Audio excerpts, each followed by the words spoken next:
The truth is, you need phrasal verbs to understand and be understood in English.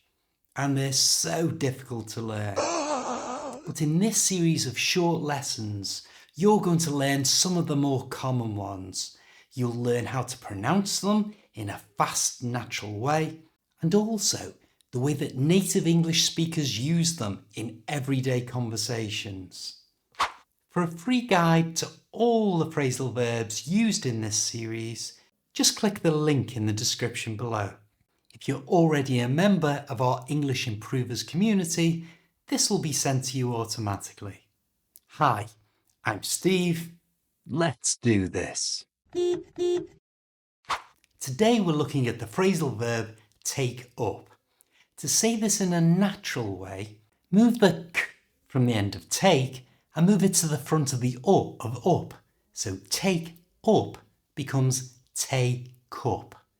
Take up. And at a natural speed, take up. Like one word. You try. Take up.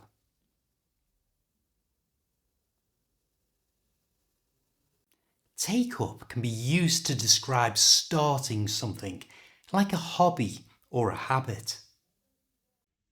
When did you decide to take up smoking?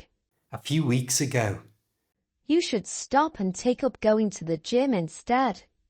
Take up can also mean to use a lot of space or time. For example, a sofa might take up a lot of room. Or a new pet might take up a lot of your time. We can also use take up when we accept an offer or a challenge. You might take up my offer of a lesson with me to improve your English. And if you want to take up this offer, check out the link in the description. Listen to take up in action. I've decided to take up running. I could use a bit more exercise. Running? Good for you. Just don't let it take up all your weekends. No problem. I'll still have time to take up your offer of going shopping. So take up is all about starting something new, using space or time, or accepting an offer. Watch out for the next bite-sized lesson in this series. I'll see you next time.